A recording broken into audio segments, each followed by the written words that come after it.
Hello and welcome to Hexed Encountered. My name is Joe. Today we are going to be continuing our Flying Pig February series. This time we're going to start with the playthroughs and videos on Armageddon War, platoon-level combat in the End War.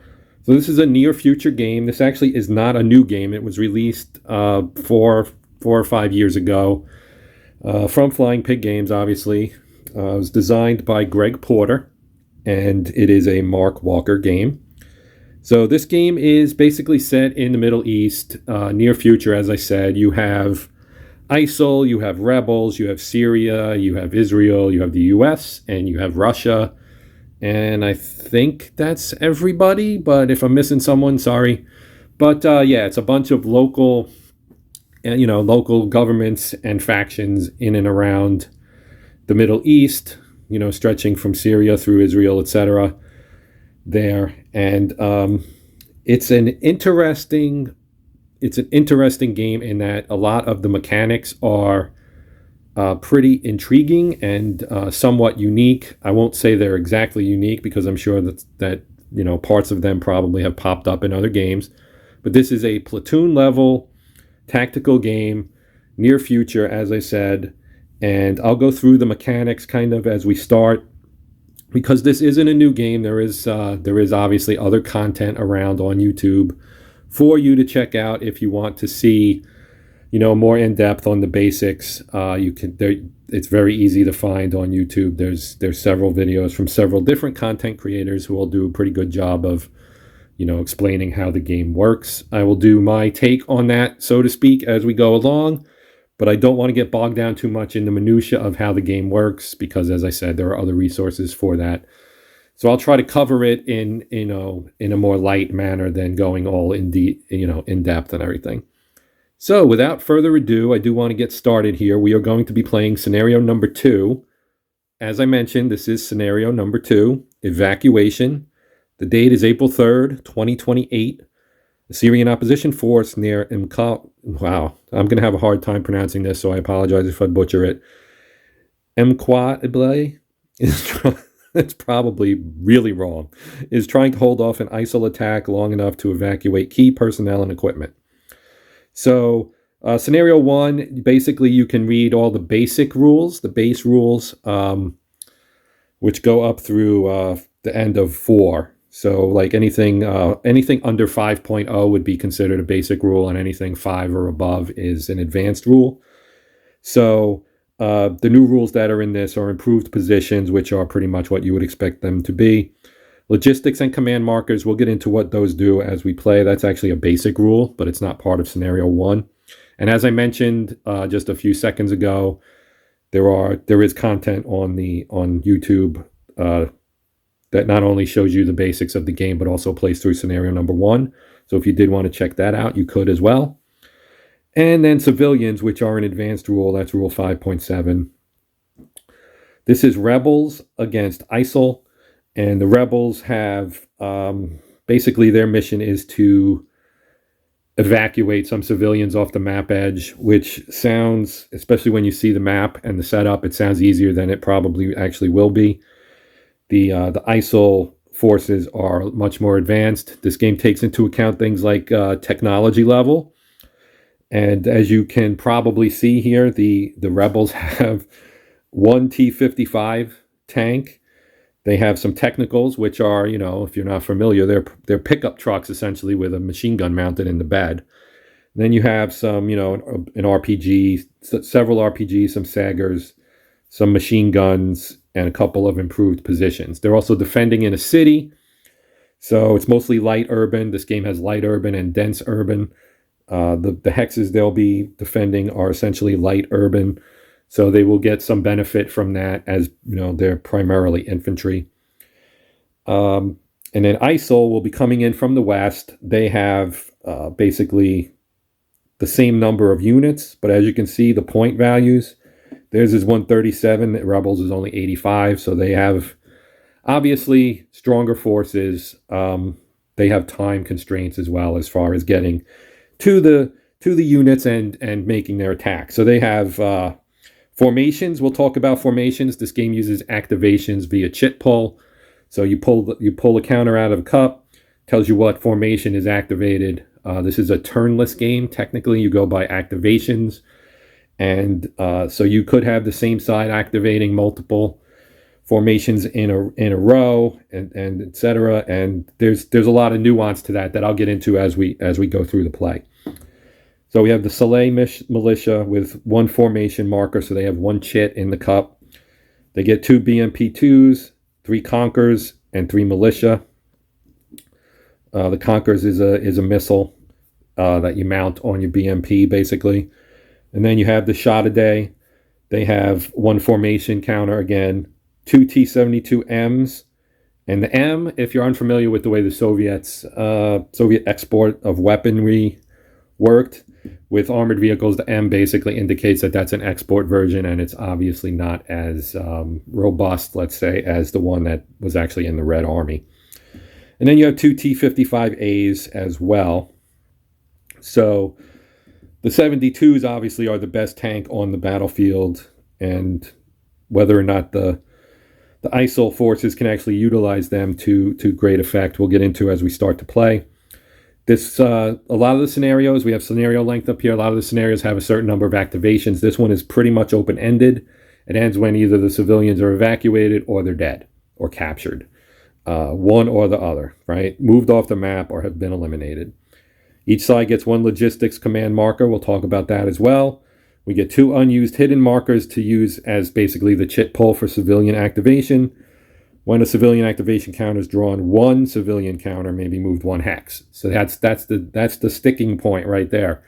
Each activation of a civilian will only let you move 1 of the units. Typically, when you activate a formation, you can move all of their units.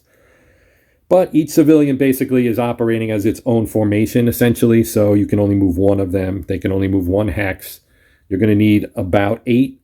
You'll need at least 8 to get them off the board. Let's put it that way. So civilian counters are automatically eliminated / captured if engaged in close combat, but otherwise cannot be attacked or take damage. They actively use intervening buildings to hide from direct fire. In some scenarios, civilians can be killed when they get caught in the crossfire, essentially. So, and that usually impacts negatively the victory points of the side that kills them. In this case, obviously they are rebel civilians. We're trying to evacuate them. ISIL is trying to either kill them or capture them, basically capture them. And they can only do so through close combat. So they have to get up adjacent to them, and close combat in this game works as it does in most tactical games. You get up adjacent to a hex, and then you assault it. So there's some notes on tactics down here at the bottom. It says the ISIL player will get 1 victory point for each rebel unit eliminated. Civilians count as rebel units for this purpose. Total possible is 13. So there are 10 rebel units plus 3 civilian units. That equals 13. Rebel player gets 4 for each civilian counter moved off the map. Total possible 12. So they can get 12 if they can get the civilians off the map. Player with the highest score when the scenario ends wins, with ties going to the rebels. Then you have some tactics here. I won't read all through that. Basically, it gives you some suggestions on how to play each side. This is a 2-player game. I'm playing it obviously solo. There is a solo expansion. There's also some solo scenarios in here. I do have the solo expansion. I will probably show that as part of this series. It all comes down to how long it takes me to get through this. So without further ado, let's get to playing some game here. Armageddon War. Okay, so here we have the setup. So basically, this area here is our rebel forces. We have civilians here in a mosque, civilians here in a hospital, and civilians here in another mosque. Then we have various units. So stacking limits, 2 units per hex. We have, most hexes only have 1. I think this is the only one that has 2. And this one has an improved position and one of the machine guns, the DS HKs. Our Sagger, one with each technical. We have a technical up here and a technical here. Each have a Sagger. Here's our tank. We have militia. So basically we formed a line. Now, as far as the ISIL forces over here, we have a 72, a 55 BMP, which has a Conkers on it and is carrying a Saleh militia. Then we have another 50. No, that's a 72. Another BMP just with militia. T-55, and then we have a BMP with the Conkers and militia.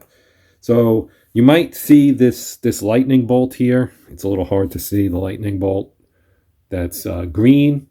That indicates the technology level. Green is the lowest. Black is normal.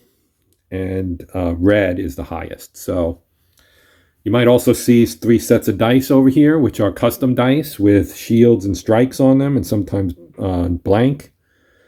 So black is kind of normal fire, and then green is a little bit weaker fire, and red is more powerful fire. And we'll get into that. 2 of the main concepts for this game are dice number, which is the number of dice you roll, and dice quality. And you can basically only have 2 colors together at any one time. There's no way to have dice of all 3 colors being rolled in one combat. They all get rolled. You can have some black and some green, or some black and some red. But that's it. Otherwise, it's all black, all green, all red. That's pretty much the only combinations that work. You'll never have red and green together, basically. So, no Christmas dice, I guess. Anyway. Moving on, so the way it works is we do a chit pull here. So let me pull one out. And we get the hidden, which is the civilian. So this is actually good. So the way you do this, you put this down on the command track here. And this is an activation. So if we were counting activations, once we got up here to 9, we'd start at 10 down at the bottom, which is off shot. There's a 10, 20, 30 track. So some of these scenarios go 30 activations or more, maybe. I've seen 30, I know that. But once you do this, then you're able to move a civilian. So I'm going to take my civilian here, and they can only move 1 hex. So I'm going to move here. So now he's adjacent to the map edge. 1 more activation for this guy, and he's out. Gone. All right, so that's it. That's that activation.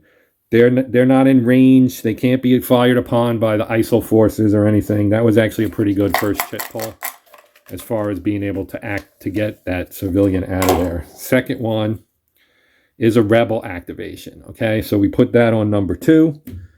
This is our second activation. Now we have a rebel activation, and now the rebels would be able to do something. I'm actually going to not do anything with them because they don't really need to do anything, as far as basically we're waiting for these guys to start moving. And then depending on what they do, now I purposely set them up, kind of weighted more to the south because they're going to maybe try to come in and flank. Because if they can get to the east map edge and work north, then they can block the path of the civilians to get out of Dodge. So that's what we're looking at here, strategy-wise, from the ISIL side. The rebel side, basically the strategy is defend, and if I have to, I've got a technical and a tank that I can swing around to kind of guard this southern edge of the city here. Hopefully, slow them down enough to get the civilians out of town. Pull another chit. We get another rebel. So again, I'm not going to do anything. And we pull now, and we're guaranteed to either get the second civilian or one of the ISIL ones. And we get hidden B. Hidden B means I can activate another civilian. So I'm going to activate this guy again and kick him out. So he's gone. That's 3 victory points for the rebels. I'll put him here to show that he's safe, I guess. This will be the safe zone in the shadow of the dice tower. So now we're definitely going to pull ISIL. So we'll pull the first ISIL out, and it's Shaddadeh. So we have Shaddadeh and Saleh. Shaddadeh is the armored arm. Saleh's, well, they're spread out a little bit. So we have here and here. Here, these 2. So all of these can now take action. So the way this works, let me put this down on number 5 here. The way this works is that you can move, you can fire, or you can move and fire, or fire and move. So it's very flexible. But again, you have to keep in mind the basic, how the construction of the counter, so to speak. So let's talk about that for a moment. So let me zoom in on this guy. All right. So here we have Shaddadeh. It's a T-72M The flag in the corner indicates its faction, basically. Then that's the formation name, obviously the unit type. The black indicates that it's a kind of normal technology level, I guess I would call it, like mid-level. Red is advanced, and stop changing focus on me. Red is advanced, and green is kind of outdated, obsolete, essentially. The color of this is the attack factor, and that's the range of fire. So the gold indicates basically anti-tank, vehicle attack, essentially.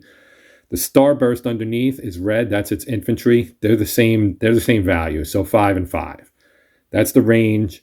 The middle number is the movement points and the type of movement. So it's a tracked vehicle, as you would expect with a tank. Then the shield, the color of the shield indicates basically the armor, the defense value. The color, being gold, indicates that it's primarily designed for defending against anti-tank weapons, as you would expect.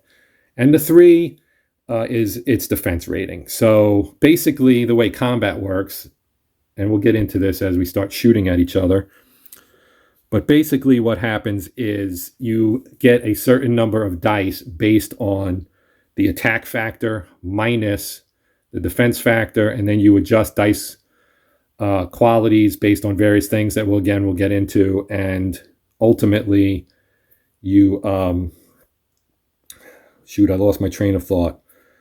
Ultimately, you're going to end up with certain colors of dice and a certain mixture, and these starbursts on the die would indicate a hit. The shields indicate counterfire hits if the opponent elects to counterfire, because they can counterfire. Basically, that equates to kind of negating your defense a little bit. You give an extra die to the attacker when you do that, because you're poking your head up, so to speak. I think in the manual it refers to it as poking your full head out to take a shot. So it's really clever. The combat system's really clever. There's no tables. You roll dice, and it tells you how many strikes you get, or counter strikes. And the strikes are converted to hits based on the matchup. So if the colors match, one strike is a hit. If the colors don't match, and I'm talking about the colors of the fire and the defense. So if you're firing an anti-tank weapon at a tank, which has an anti-tank defense, same kind. So each hit will be one, or each strike will be one hit. So we'll get into that a little bit more as we go along. Let me reset my shot here. Okay, so let's say that we want this T-72 to attack this technical up here. The range of his weapon is 5. The technical, its range is only 2. Now you can fire out to extended range, which is twice that rate, so that would be 4. So to prevent any chance of the technical being able to fire back, which wouldn't be very effective anyway because it's a machine gun against a tank, but let's just say for sake of argument he wanted to counterfire his weapon and didn't have a sagger, he could fire out to 4. So like 1, 2, 3, 4, he could fire out to this hex basically. But he does have a sagger, and the sagger, let's take a look at this guy here for a second. So the sagger, as you can see, it's got, if I can get it to focus a little bit, well, hopefully you can read this. It's got a 6 in gold and a golden starburst. So basically it can only fire on vehicles. Makes sense.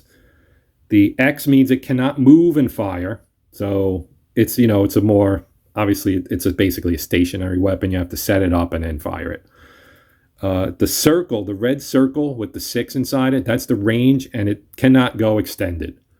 And it gets no benefits from being close range, and it cannot fire long range. So no extended range. Basically, it's good out to 6 hexes.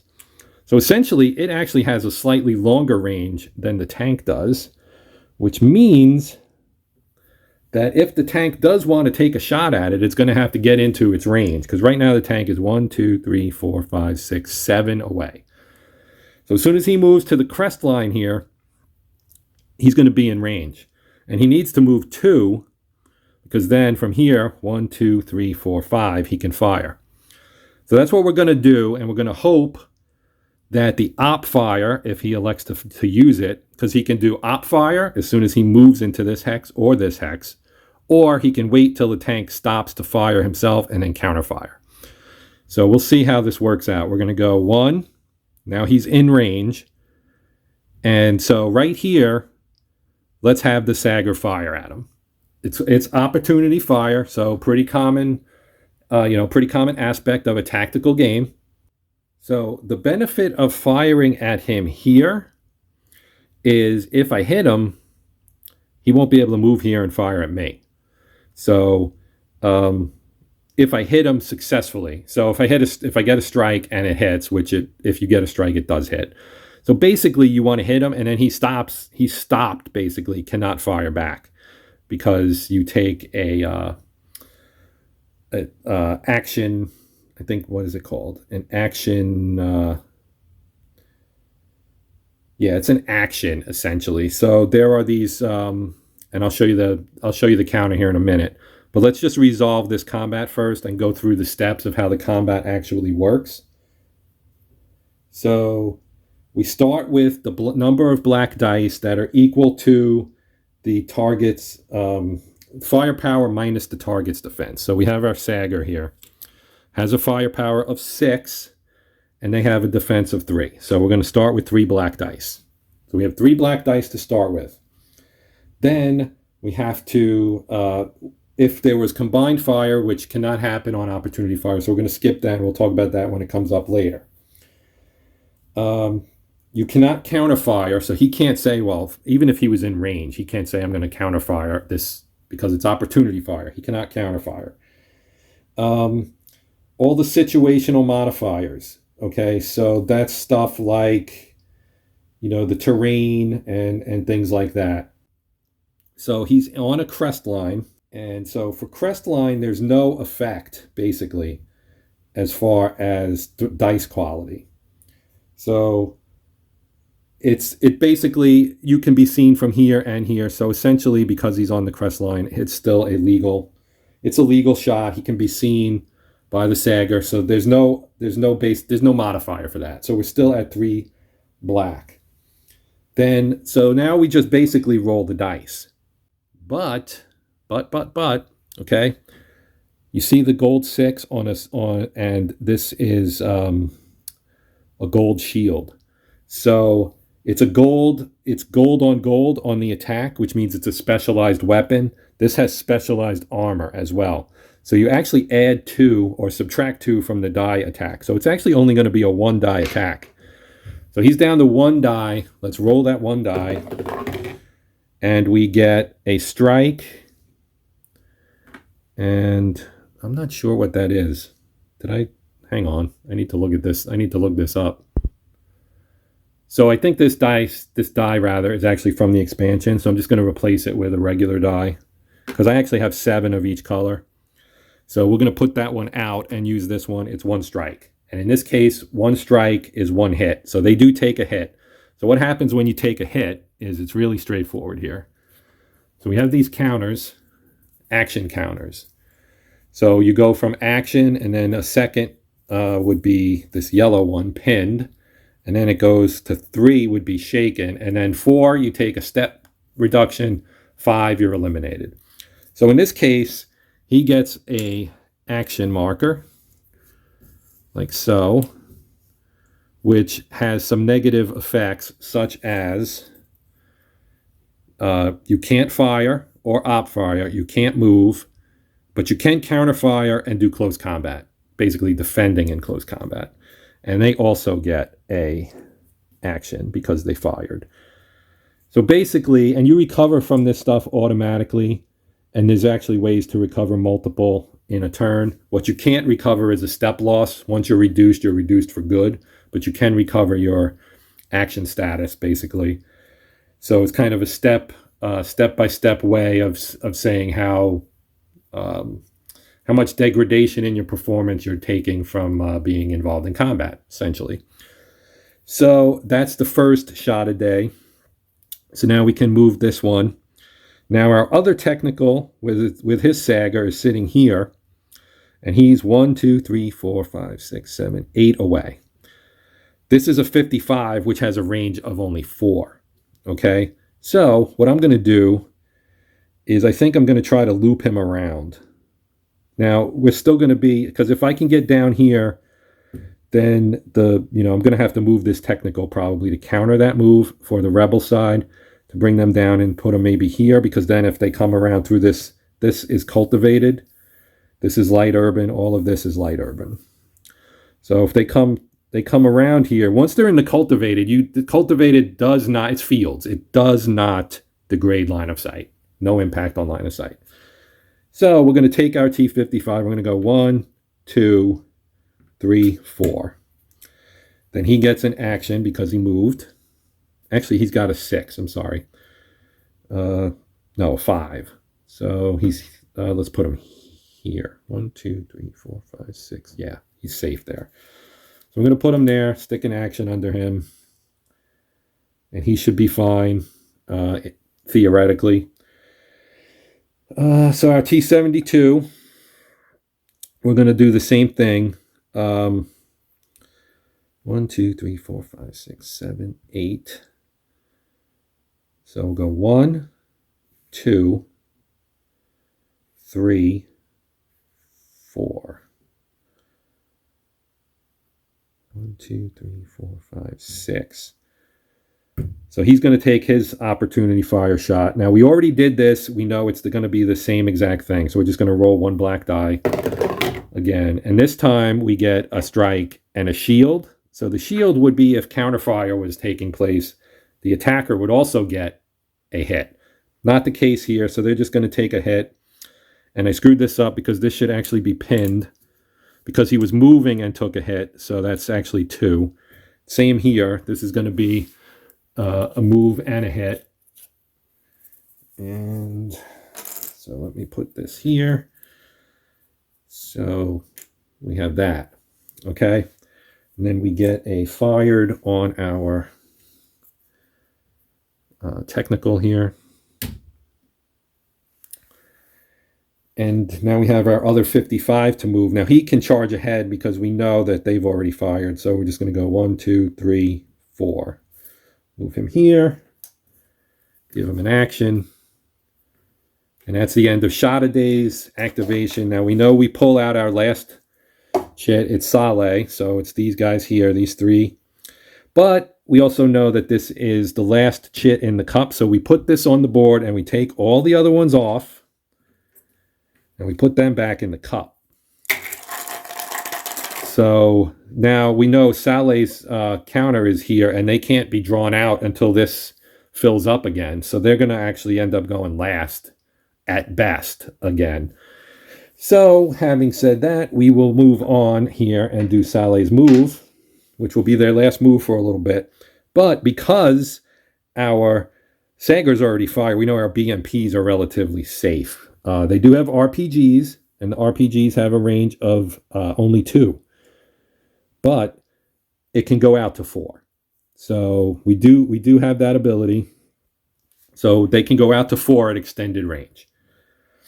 So we're going to take our BMP, which has a movement factor of 6. Now, one thing I didn't mention is the green color of the movement factor here indicates they can carry a unit. So that they, obviously a BMP, it's a personnel carrier. It carries infantry. So we're going to move 6. 1, 2, 3, 4, 5, 6. We'll move here. And we'll get another. I need to get all these chits out. I didn't get all my action counters out, and I'm going to need a lot of them here. So that's 1. This guy will move up as well. 1, 2, 3, 4, 5, 6. Put him here. None of them are in range. And you can, in theory, fire. Like we have, for example, here. You can move your whole move and then fire, but you take like -3 on your die roll, basically. So that would be, essentially, that would negate. You'd end up with 0 dice, which is possible because when you combine fire, which allows you to use another unit from your formation that can join in the attack, which means they're eligible to fire or move and they don't have an action counter on them. then you would be able to actually gain a die. So in theory, you could have a unit like this guy would have 0 dice right now, but you could add some if you had like this guy was eligible and in range. Which 1, 2, 3, 4, 5, 6, 7, 8. He actually is in range. That's interesting. That would be like 1 die, I think, and it would probably be green. So if we had this guy fire after his movement, 1, 2, 3, 4, 5, and he has a range of 4, so that's 3. -1 is 2, but you actually lose some because you moved and you used your whole movement. And if you use your whole movement, you end up dropping, I think, 3. I'd have to look to make sure, but I think it's 3. So, interesting. Let me think about this for a sec. Okay, so I messed that up a little bit. It's not dice number, it's dice quality. So dice number is simply the number of dice you get. And that's based on your attack value versus your defense. Then you have dice quality, which is basically the quality of the shot. So you have your normal, and then your lesser effective, less effective, and more effective, basically. So we have a 3 -1 is 2. So we would start with 2. And then if we add this guy in, we get an additional die for that. So that would give us 3 black dice. And by doing that, we then have to, because he moved, you get a -3 dice quality. So you take all 3 of these out and they get replaced by 3 green ones. So now you're going to roll 3 dice, but they're all green. And as you look at the die faces on a green die, you have 2 shields for counterfire. You have 1, 2, 3 blank ones. 4, 1, 2, 3 blanks. 1, 2, 2 strikes. So 2 strikes, 1 double counter strike, and 3 blank faces on this die. So you have basically a 1 in 6 chance times 3 of actually striking. They are out of range. They cannot fire. They can't do counterfire. So this is essentially a no-risk shot, so we'll do it. And we actually got 2 hits. And because they are, again, same primary against the red, so it's red on red, so that's a 1-to-1. So each of those is a hit, and what that results in is this guy being pinned. So you drop that on there, and he's now pinned. So we'll drop an action on here as well. And that will end Saleh's activation as well. So now you can see all of the ISIL units have action markers under them. And a couple of the rebels, well, 3, I guess, actually do as well. So that ends Saleh's phase. And now we'll go back into our cup, pull out a chit, and we get hidden A again, which is, again, the civilian counter. So we'll move this guy here. That ends there. Phase there. We draw out again. And we get rebel. Okay, so this time I think we have some actions we might want to take. So looking at what we have out here. Well, first of all, when you pull your chit out, you get to actually recover 1 step, or sometimes more, depending on the situation of what you're in. So basically the way it works is you automatically get 1. So like this guy who has a green, he's gonna recover fully and be ready to rock and roll, right? So he's out, he's done, ready to go. Same up here. That goes away. He is ready to deal some damage again. Now this guy here would also go here, but there are potential modifiers that could make him recover 2 or even more. And one of those is defensive terrain. So just to clarify something before I go into like the recovery, he has a defensible position because he's in light urban, and light urban is a -1 for dice quality, but 0 against wield, and there's also the tech difference, which I didn't. Well, they're both green, so that's okay. So honestly, and we also had flanking fire because these two would fire through different faces on the hex. This guy would have fired through this face, and this one through this face. So in theory, they would have added a die, and then the DQ would have been knocked down. So, but in essence, the bottom line is I screwed up the combat here, but it's going to really end up being no harm, no foul because he's going to recover both of these anyway because of the terrain. So he gets an additional. He recovers 2 basically. So he went from pinned back to active. The other thing I didn't talk about was our logistics chit. So you can use this or the command. And what command allows you to do is you could take it and drop it on here to replace the command, the counter for this guy, which would then to drop him back into the cup, and basically you can get an extra activation. So I'm actually going to use this to replace this one because we're the same side, and put that in here, and I'm going to drop this back in the cup so I have another chance to maybe activate a civilian and get him out of there. Now they also have one, and when we pull for ISIL, here's their logistics and command counter, so we can do something for them as well. But let's get on with our rebel turn here. So now we know our Sager has a range of 6. 1, 2, 3, 4, 5, 6. So we can hit this guy again, and we might as well. Or we can come down here and hit one of these BMPs. Again, the idea is to keep these guys from coming up this side. Now, it was nice that we got 2 civilian activations because we can move them out. So we got the guy out that was in this mosque. He's gone. He's safe. That's 3 victory points. If we get another one, we can move him out. That'll give us another 3, and then we'll be... actually, it's 4 victory points. Sorry. 4 victory points. That'll give us 8. And then we just have to worry about getting the guy out of the hospital.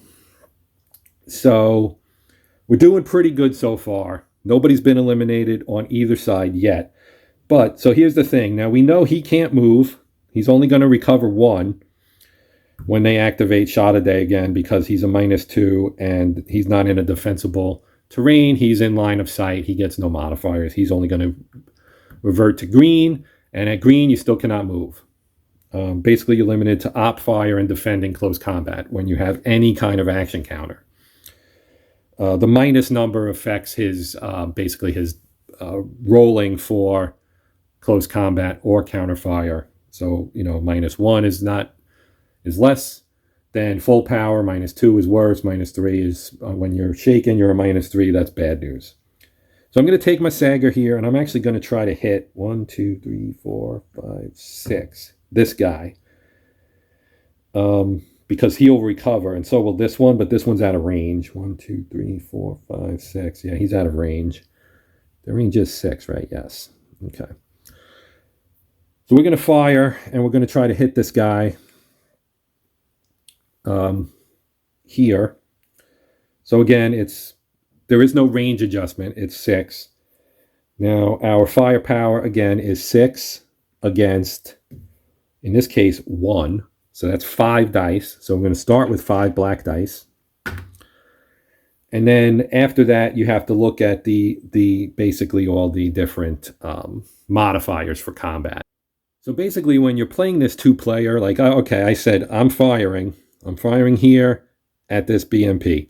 Now, the ISIL player could say, okay, I'm counter-firing. I'm going to hold, take the damage because I want to keep moving, hopefully. Or he could retreat.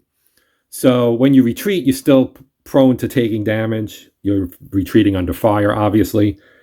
In this case, because we have a range of 4, we could fire back. It would be extended range, which is, slightly negative, obviously. But we have the potential to actually hit him and maybe do some damage. You have to calculate that as well because he's in a city. So he gets the modifier for that. He also gets a -1 for being green, having the green action chit under him. And I just realized you can't see the bottom guy any in here. There is a BMP down 2 hexes below that, and I've been talking about it, but you can't actually see it.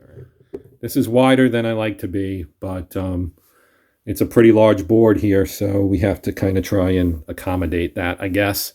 So anyway, we have these two down here. This one's out of range. This one's in range. So he's firing here.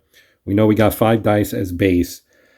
Then he's going to counterfire. He declares, I'm counterfiring. He's going to fire back. He's at extended range and already has a -1. So you have to calculate that as well. Okay, so for counterfire, we do the same kind of, basically the same calculation. So we're firing 3 as our firepower. Now the technical is a 0 defense, okay, because it's a truck. So 0 defense basically is very vulnerable, right? It's gray. It's a gray shield. That means it's got no armor. So we get 3 potential hits because of that. We subtract 1 because of the die quality, or rather not die quality, because of the action. So we get a -1, and then I think we also get a -1 because of it being in a city. So that's going to limit us to 1 hit. So no matter how many shields we get when we roll these dice, we're only going to get 1 hit. Now, because he's counterfiring, one of these blacks gets upgraded to red because we get a +1 DQ. So now we have 4 black, 1 red. We roll. We've got a whole bunch of hits here. We have 1, 2, 3. We have 5 hits, 6 hits, and 3 shields, which equates to 1 hit because, again, with the modifiers. But the big deal is the 5 hits. Now, all this stuff happens simultaneously, but we'll resolve it kind of. We'll do this one first and then that one. So basically, when you get 5 hits like that, and you're already 1, so the second hit would make him pinned. The third hit would make him shaken. Actually, second hit makes him shaken. And then you get the third hit would reduce him. 4th hit would eliminate him. And the 5th hit kills the infantry he's carrying. So that was a massively bad outcome for this unit. So they are killed, wiped out, and we put a wreck marker here to denote that there is a dead unit there, essentially, because that affects line of sight. So we do have a smoking wreck here, essentially, and they get 1 hit plus the action, so they're going to be pinned. They're going to be pinned. And again, they can recover fully from this because of their defensive terrain. But they are pinned, so let's just put them like that. Okay, now the rebels can continue attacking. We also have this guy up here who can do the same thing. 1, 2, 3, 4, 5, 6 can attack this tank. Really nobody else in range for that technical, so we'll do that now. Let me take my dice out of here. And my greens should be up there. Okay, so same thing. 1, 2, 3, 4, 5, 6. He's within range. We're firing a defense of 3 with an attack of 6. So we're going to start with 3 black. 3 black. He can counterfire, and we might as well. Or maybe we shouldn't. I don't know. Maybe we should not. I mean, I guess we can. The thing is, when you do that, you give them +1 die quality so that this one of these blacks will become red. And the red is really kind of, again, I have a special one from the expansion in here. Yeah, so the reds have a whole lot of different strikes and stuff on them. So 3 black. You know what? I'm going to say yes. And we hope we get, well, no, because it's a -2 and it's long range. So you're going to lose 1 there. He's in cover. It's just not a good situation, obviously. So what we're going to do here is we're going to hold, I guess, and hope for the best. So, or we could retreat. So let's do a retreat so you can see what a retreat looks like. So a retreat is available. Oh, actually, he can't retreat because he's pinned. Right. if he was only green for the action counter, he could retreat. But because he's pinned means pinned, right? So he's stuck there. So basically we're going to roll 3 black dice because there aren't any other modifiers. There's no defensive terrain. Range, we're rolling basically 6 against 3. Actually, there is a modifier because of the specialization of the armor. And that actually should have happened down here too, and I forgot to do it. So I'm going to make mistakes. Obviously, I make mistakes all the time. There's a lot to remember. And, as I play, I'm sure I'll get better at this. So just note that I screwed this up and I should have adjusted for the fact that this is a specialized weapon, the Sager. And these have both the BMPs and the tanks have specialized armor. So they get, you get a -1 on the dice quality, I believe. Green against black is also a negative. They're going to get a -1 dice quality there. So we're going to get 1 black and 2 green is what it's going to boil down to. So this is our attack, and they get 1 hit. So that actually worked out pretty well for them. I mean, obviously getting a hit is not good. They're now shaken. He was here. They're now shaken. So not ideal, but better than the alternative of taking multiple hits and getting knocked out.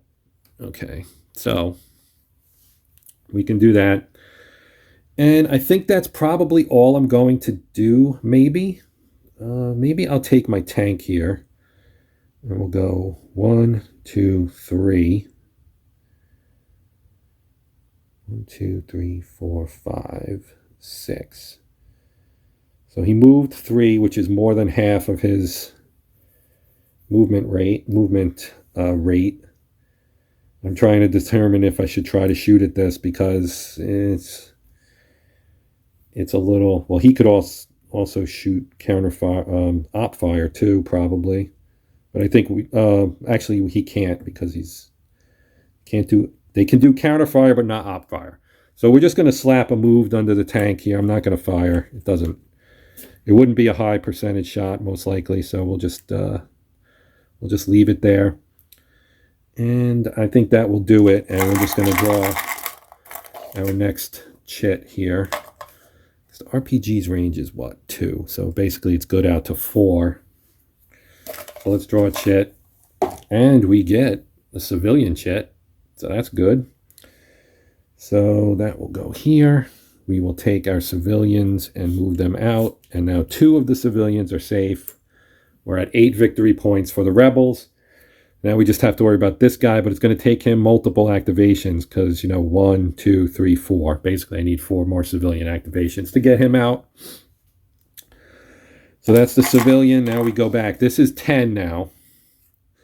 This is 10. So I'm going to put a counter down here on the 10, which is out of the shot, but we'll draw here. And we get the other rebel. So with the other rebel, we can now recover these 2 again. And again, we're going to use our Sager here, and we're going to attack because we can. And we know from before, we're going to use the same dice.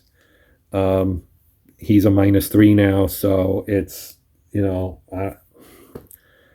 honestly, I guess it's rough because he's got a 5, and it's a truck, so that would be possibly 5 hits. -3 would be 2.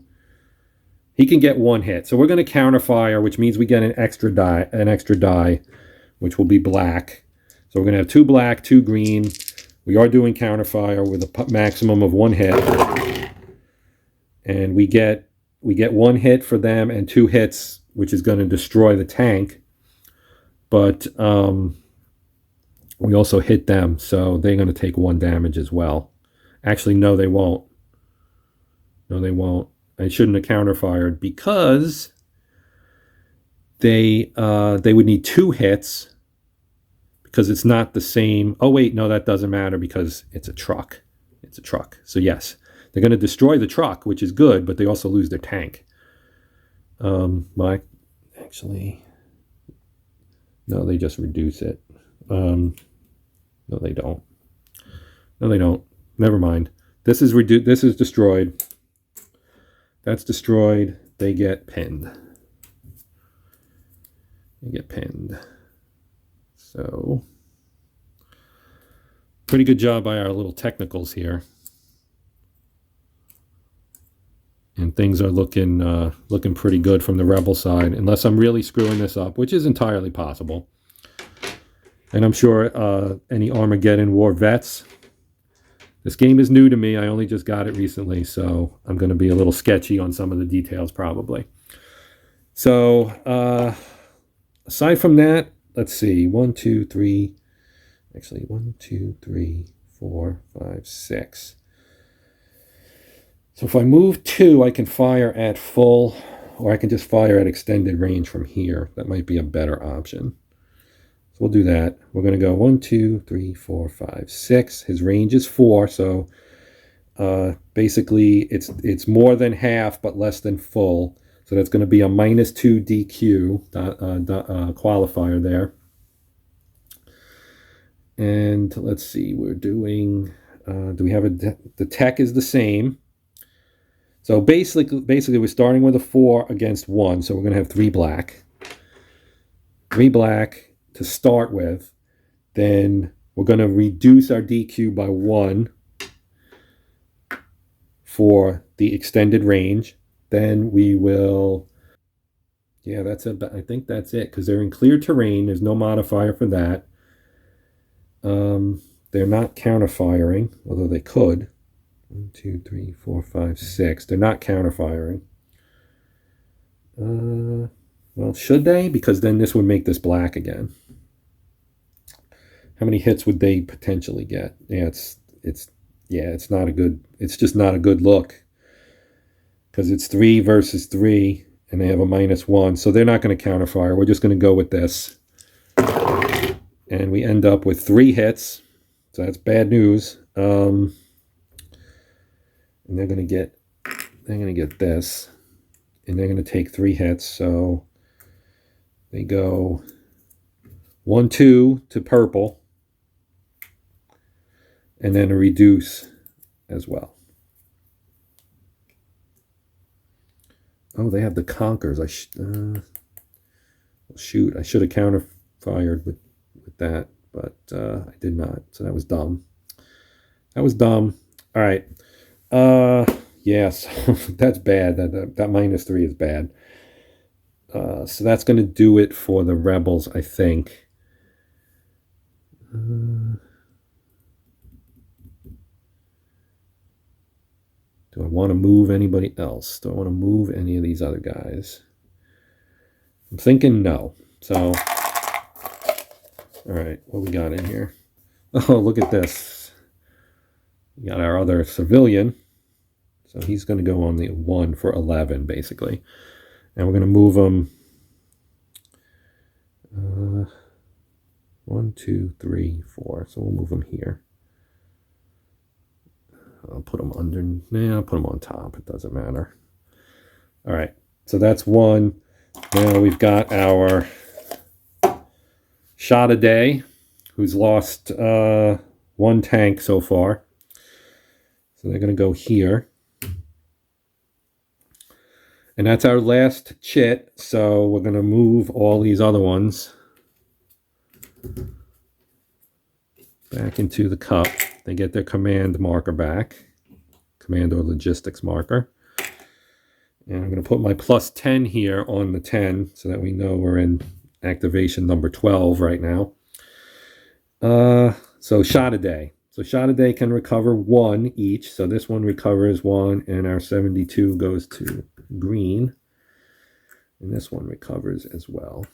So both of our 55s are good to go. So 4, 1, 2, 3, 4, 5, 6, 7. We could fire at him. We could also move and then have him do counterfire probably. But if we go 1, this here will block his line of sight. 1, 2, 3, 4. So now we're in defensible terrain, and we're going to fire at this tank. So he can counterfire if he wishes. We got a 4 and a 3. That's only one die. And we moved. And because we moved, we moved more than half. That's going to reduce this by 2 dice quality, but you can only go down to green. You can't go any lower than that. So we're at 1 green.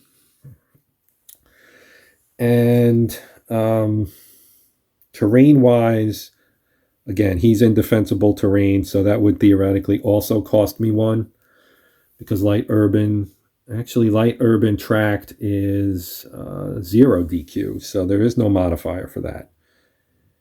So yeah, tracked in urban doesn't get a modifier, but it does block line of sight. So that's how I was able to get here without opportunity. Actually, he couldn't have opportunity fired anyway. Now that I think about it. Anyway, forget all that. So he's going to fire. Obviously, we get 1 green die. He will counterfire. And so his counterfire will again be 1. So they have a max of 1 strike each, basically. Yeah, let's pull this out.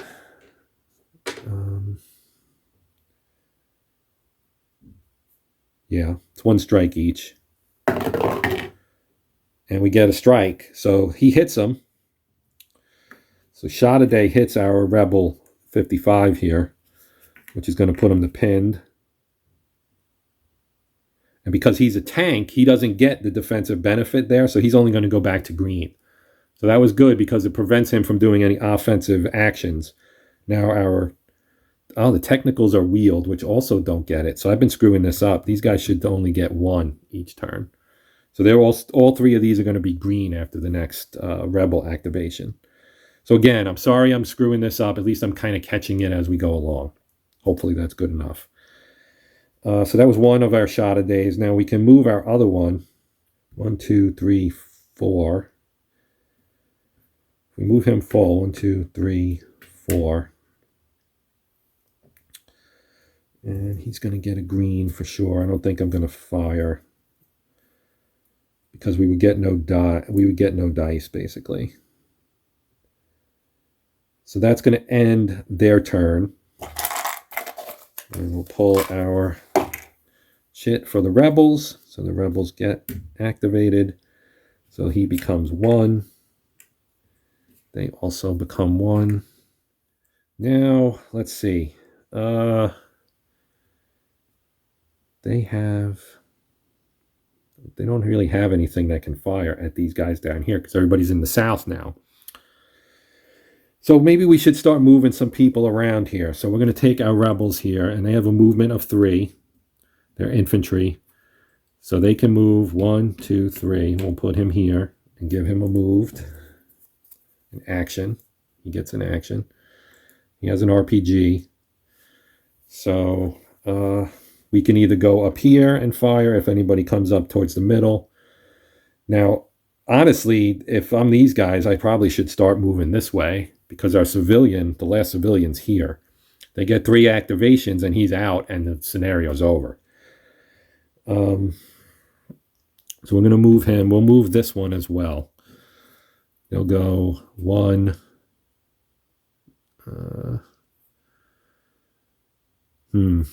Interesting. 1, 2, 3. They'll go here. So the civilian stays there. And these guys will go here.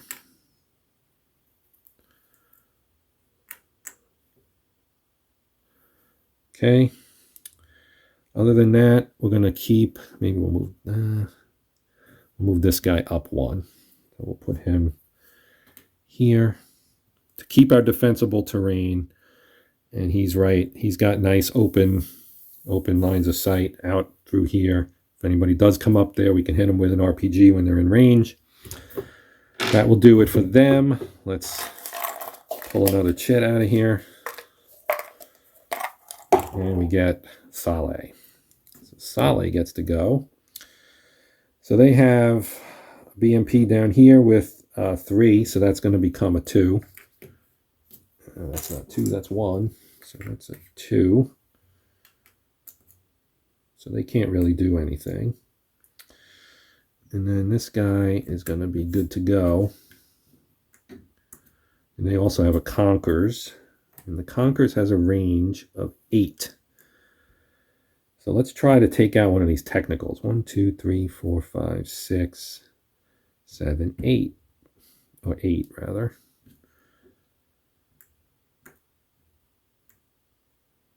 So yeah, we're going to fire our Conkers at this technical. So it's got a range of 8 and firepower of 6 against 0. It's 6 black dice. That is a vehicle. It gets no benefit. Oh boy, that was bad. Gets no benefit from that terrain. And no adjustment for range.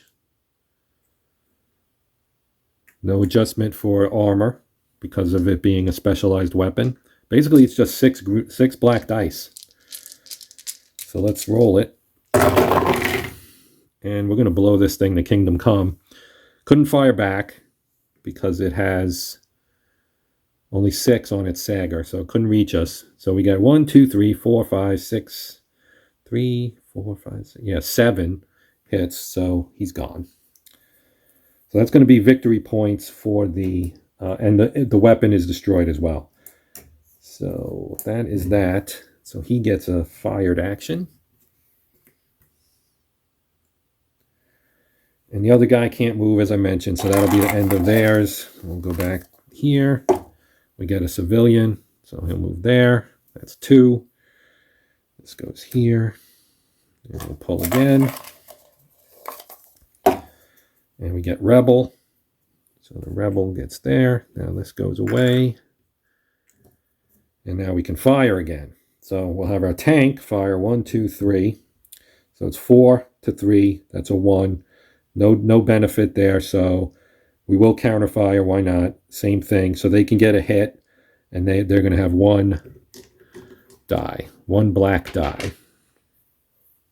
1 black die, and they can have 1 hit back. And it's 2 hits, so they're going to go to Shaken. They get this. And what else do we want to do? We have our RPG. It's got a range of 4. 1, 2, 3, 4. So not quite in range. This guy also has an RPG. We're going to move him here. So he moved 1, which is less than half. 1, 2, 3, 4. He's going to fire his RPG here. So the RPG has a range of 2, so doubled is 4. That's extended range. It's firepower of 4. It's a specialized weapon, so we're going to lose a dice quality. And this is an armor of 3. So let me count this out. We might not be able to do this effectively. We're going to start with 1. We're going to lose 1 because of the armor. Right? Or is that die number?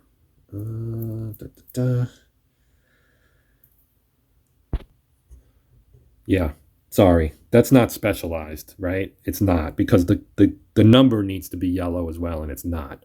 So we can ignore that part. So this would stay... it would stay green because we lose it for moving. So we moved less than half, which is a -1.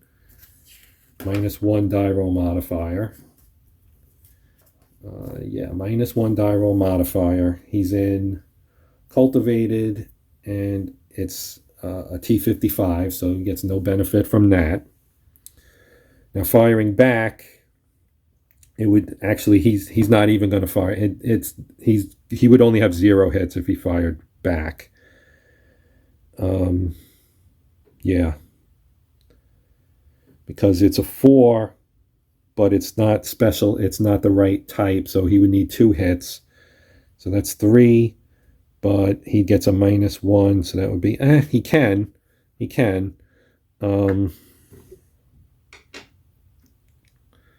But I think this is black. Oh no, it is green because we do get a -1. So There is a two side here, a two strike side or counter strike side here. So he's going to fire back. So basically we're rolling one die and blank. So no damage on either side. And that goes there. That's the wrong unit. It's this unit. So do that. These guys, maybe move them up as well. They have a movement of 3. So let's go 1, 2, 3, and put them there for now. They may move again, but for now they're going to be here. And as far as these guys up north, maybe we will move these guys. Actually, light urban costs 1. Okay, so that's fine. They can move. I needed to check that. So they're gonna go. They'll go here. Just 1 hex because we just want to kind of stay close to our civilians to protect them if we can. And the technical on the road, it's only half. So let's drive our technical down the road. So that's 1, 2, 3, 4. That's 4. Which is less than half. So that would be a -1 DQ. So we're going to stop here and we're going to fire. Oh, actually we can't. We can't move and fire because of that. So that's 4, 4.5, 5.5.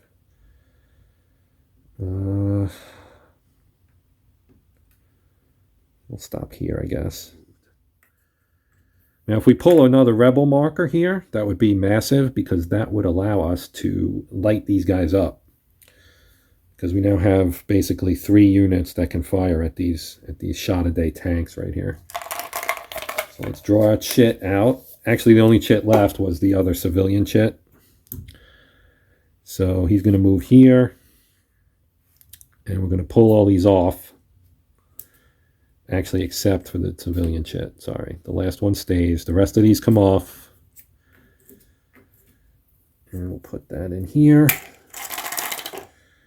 And I really haven't used the logistics chit, and I keep forgetting to do so. But, yeah, so let's just continue because we're close to this being over. And we're going to draw another chit. And we draw Rebel. So I'm going to put Rebel here. And, like I said, if we draw another Rebel, it's good for them because they can do a lot of attacking here. So our technical will fire first. So we're going to remove the green here. Remove that. Remove that. Remove that. And remove this. Okay. So we'll have our technical fire first. He's got the Sagger. He's going to use it. It's got an attack of 6. 1, 2, 3. So that's close range. Which gives a die roll, a dice quality up, because close range is it's +2 actually, +2 DQ. So it's a 6 against a 3, so that's 3. So it's 3 black dice.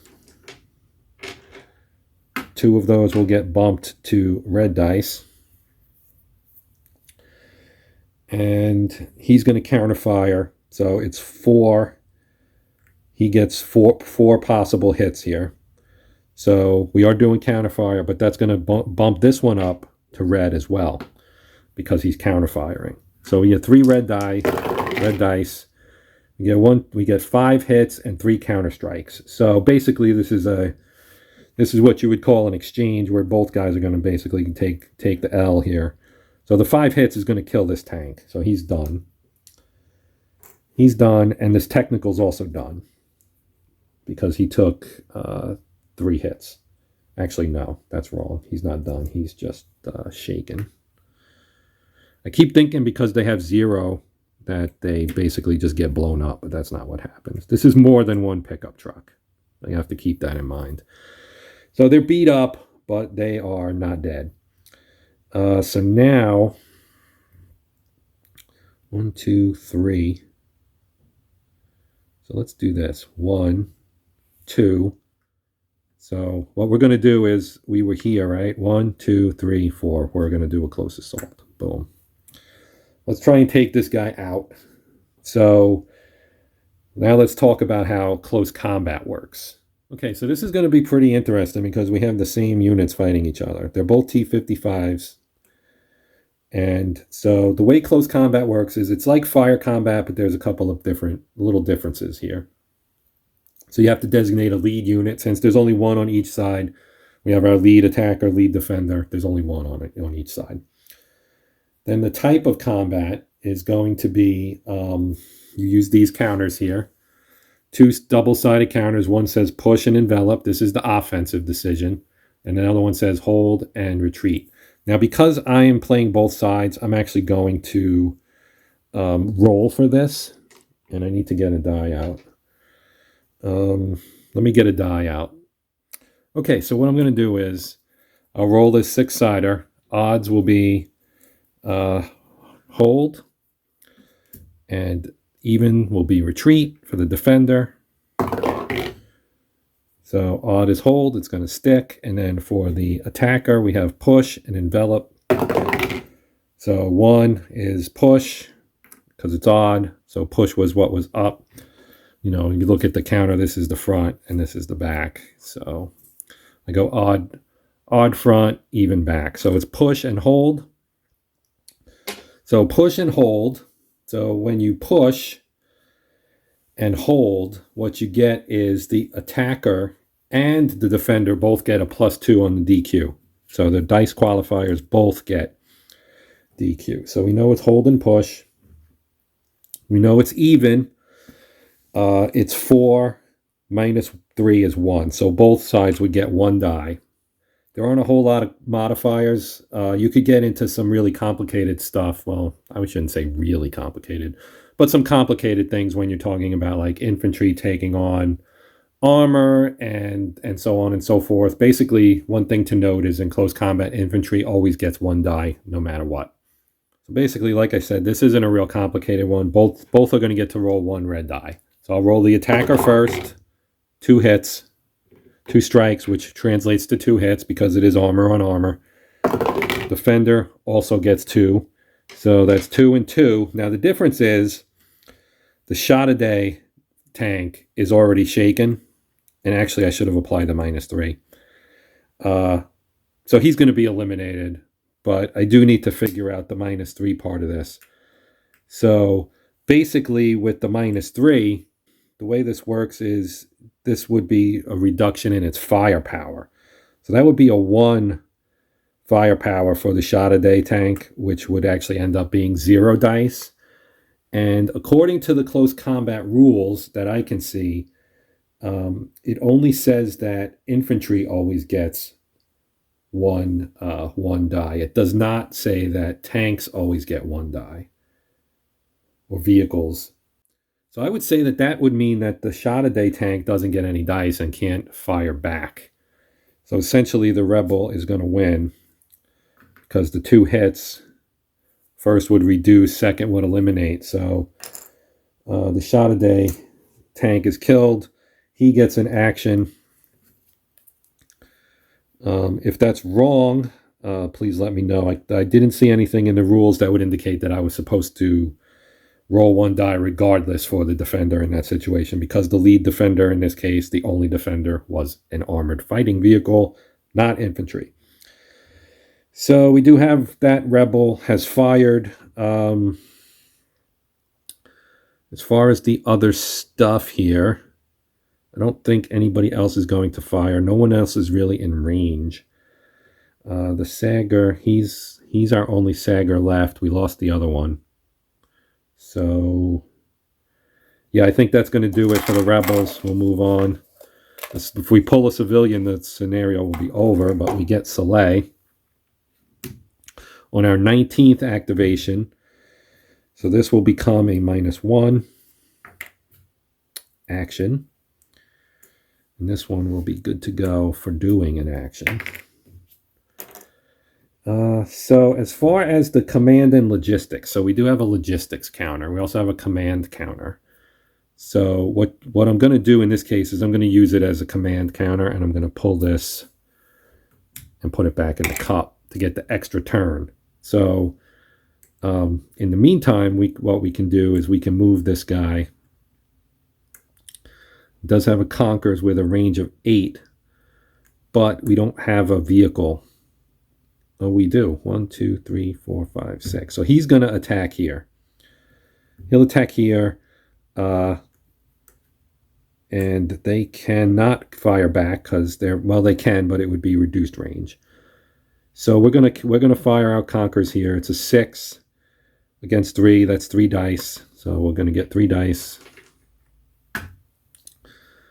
There's no modifiers. They can fire back if they wish. It would be 4 against 1, which would be 3 strikes. They would get a +1 in die quality for firing back from here. They would also lose 1 strike for the 2 strikes rather for the extended range. So 4 minus 1 is 3. They can get at most 1 hit, 1 strike here. And they do, but they also take 4. So okay, so they're already at 1. So first hit makes them pinned. Second makes them shaken. Third reduces. Fourth eliminates. So they're gone. They're gone. Combat's pretty bloody in this game. And there's notes about the historical accuracy, etc., about how things work. And if this was, real life, they'd get wiped out in, 20 minutes or something along those lines. But it's a game, and they understand that. So that's going to end Saleh's turn. Let's see what we can pull out of here. Pull out Shaddadeh. So Shaddadeh will get their tank back active. And this is going to go on the 20. And so let's see. We're here. Let's fire at our technical, which is 1, 2, 3, 4, 5, 6 away. So, yeah, we're just going to fire. He can counterfire back. With the -3, though, that's not gonna do a whole lot of good probably, because we have a 6 -3 is 3, and -3 is 0. So he's not firing back. So he's going to fire. It's extended range. So at extended range, you end up getting a -2 DQ. So that's going to take his 5 and 0. So he has 5 dice. He has 5 dice here, and 2 of them will turn green. And that's it, because there's no modifier for terrain and no counterfire. So we have 3 hits. So 3 hits is going to eliminate this guy. So he's going to lose his stuff. He couldn't counterfire because it was 0, as I said. So that's another rebel unit killed. Okay, now we move on. We're in number 21 now. And we pulled our civilian. So the civilian would go here on 21. And he'd move off the board, and it's over. So the rebels are going to win. They get 12 victory points. I know that for sure. 12 victory points for the rebels because they got all 3 civilians off the map. For the ISIL forces, who took a beating, to be honest. They lost 1, 2, 3. They lost 3 tanks, 1 BMP, and a militia. The rebels lost 2 technicals and a T-55. So they get 3 points. So ISIL gets 3 points. Rebels get 12. Victory for the rebels. That's going to do it. I know I screwed some stuff up. As I said, I'm still learning the game. And, I did play a little bit before, but I'm sure I messed some stuff up. There is a decent amount to remember. This isn't this unlike Platoon Commander, which is a very straightforward and relatively easy system. You know, relatively lower side of medium complexity. This is the more complex side of medium complexity. It's not crazy complicated, but there is a lot to remember. So that's going to do it. I hope this gave you a general sense of how the game plays. There will be more videos in the series. I'm going to do at least a couple more probably. But in the meantime, this is an entire scenario. This was scenario number 2. It was a win for the rebels. I'll probably do at least one more, maybe a longer scenario with Israel or the U.S. or Russia or some combination of those three involved. With some more interesting stuff, because there are drones, there are helicopters, there's all kinds of stuff in this game. Precision munitions and there's all kinds of extra cool kind of stuff in this game that this didn't really take into account. I didn't really use the logistics marker. I used the command side a couple times. So there's more to show for sure. So for now, I'm going to sign off. My name's Joe. This has been Hexed Encountered. As always, please consider liking, sharing, and or subscribing. That would be awesome and much appreciated. But until next time, again, I'm Joe. This is Hexed Encountered, and happy gaming.